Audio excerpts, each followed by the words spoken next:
국내 저축은행 30곳 중 16개사의 신용등급 또는 등급 전망이 하향됐습니다. 대출자들의 연체율이 상승하면서 뱅크런 우려가 심화되는 상황에서 갈수록 악화되는 상황에 한국 경제 불확실성이 커지고 있습니다. 저축은행의 중요한 자금 조달 수단을 지킬 수 있는 등급으로 몰린 곳도 4개로 늘었습니다.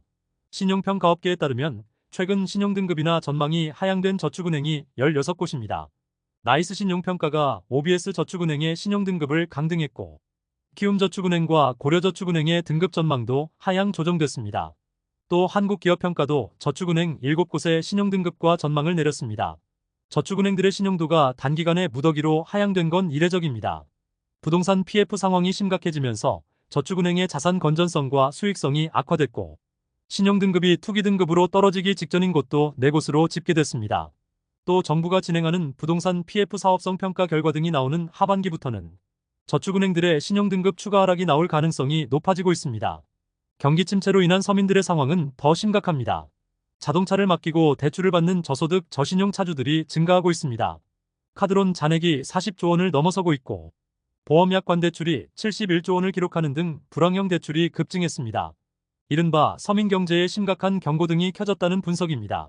저축은행의 자담대 이용자가 올해 초 약 6,800명과 970억 원으로 1년 전과 비교해서 126% 이상 급증하고 있습니다. 핀테크 기업 핀다에서 발생한 자담대 한도조회도 크게 늘었습니다. 올해 5월까지 진행된 한도조회가 약 1,125만 건으로 작년 상반기 대비 128% 이상 늘었습니다. 자동차를 담보로 빌릴 수 있는 돈을 알아보는 서민들이 크게 증가하고 있습니다. 작년 7월 새마을금고의 뱅크런 사태 이후 정부가 건전성 강화에 힘쓰고 있지만 부실 대출 등 리스크가 여전하고 특히 연체율이 계속 상승하고 있습니다. 새마을금고의 연체율은 작년 말 5%대에서 올해 3월 7%까지 치솟고 있습니다. 금융당국은 당분간 새마을금고의 연체율이 상승할 것으로 보인다며 내부적으로 내년 상반기가 연체율의 정점이 될 것이라는 전망도 나오고 있다고 합니다. 전문가들은 철저한 관리와 통제, 투명성 강화 등이 선행되지 않는다면 제2의 뱅크런 사태가 또다시 일어날 수 있다고 우려하고 있습니다. 시장 관계자는 현재 시중은행들은 예금과 적금, 대출 등에 대해 매달 보고하고 공개하고 있다라며 새마을금고도 이런 부분이 시중은행 수준으로 관리되어야 한다고 지적했습니다. 지난해 발생한 뱅크런 사태도 결국 연체율 때문이었습니다. 작년 7월 새마을금고는 연체율 상승에 따른 부실 우려가 커지면서 7월과 8월 2달 만에 무려 17조 원이 빠져나가는 뱅크런이 발생한 바 있습니다. 국내 부동산 시장 상황도 심상치 않은 분위기가 확산되고 있습니다. 건설사들이 대규모로 폐업하면서 공제조합이 대신 갚아주는 비용이 급증했습니다. 건설공제조합은 올해 5월까지 보증대급금으로 981억 원을 지급하면서 1년 전 같은 기간 대비 43% 이상 증가했다고 밝혔습니다. 보증대급금은 관련 보증상품에 가입한 건설사가 자금난 등으로 사업을 중단하거나 공사비를 지급하지 못하는 경우 조합이 건설사 대신 갚아주는 돈입니다. 지난해 보증대급금 규모가 총 1,831억 원으로 1년 전보다 3배나 증가한 데 이어서 올해 들어서도 큰 폭으로 지급 규모가 커지고 있습니다.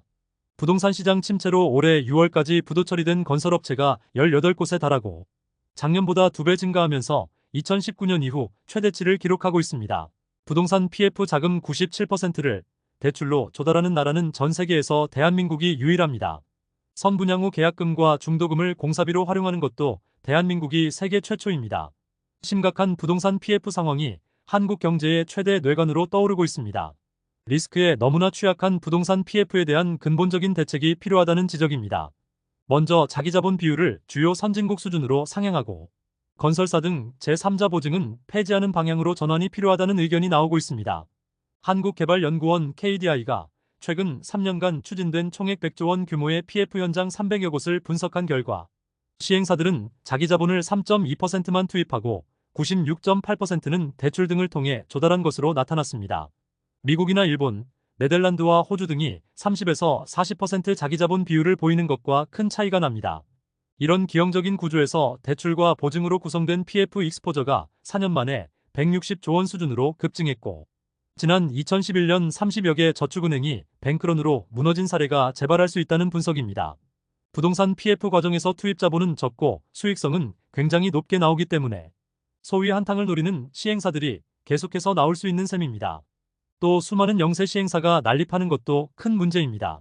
실제로 2020년 기준 등록된 부동산 시행사만 6만 개를 넘어가고 있고, 이 같은 구조는 사업성 평가 부실과 묻지마 투자 리스크 확대로 이어지고 있습니다. PF 문제 해결을 위해서는 먼저 자기 자본 비율을 높여서 자본 건전성을 개선해야 하며, 리츠의 지분 투자를 활성화하거나 직접적인 시행 주체로 육성하는 것도 대안으로 나왔습니다. 또 장기적으론 부동산 PF 종합 데이터베이스를 구축하는 것도 중요한 과제로 나왔습니다. 현재는 국토부나 금융당국, 신평사와 신탁사 등 그 누구도 체계적인 정보를 수집하지 않고 있습니다. KDI 연구원은 주요 선진국 어떤 나라에서도 국내 부동산 PF와 같은 구조는 찾아볼 수가 없다면서 자기 자본 확충과 보증 의존도를 줄이는 방향으로 구조를 개선해야 한다고 밝혔습니다. 부동산 PF 사업장에 최대 5조 원을 투입하는 은행과 보험권 공동대출이 본격 출범합니다. 조성된 자금은 경락자금 대출과 자율매각 사업장 인수자금 대출 등 PF 재구조화에 사용합니다. 금융위원회는 최근 은행보험업권 PF 신디케이트론 업무 협약을 체결했다고 밝혔습니다. 금융사들이 우선 1조 원 규모로 공동 신디케이트론을 조성해서 민간 수요를 보강하고, 향후 대출과 시장 상황에 따라 최대 5조 원까지 규모를 확대할 계획입니다.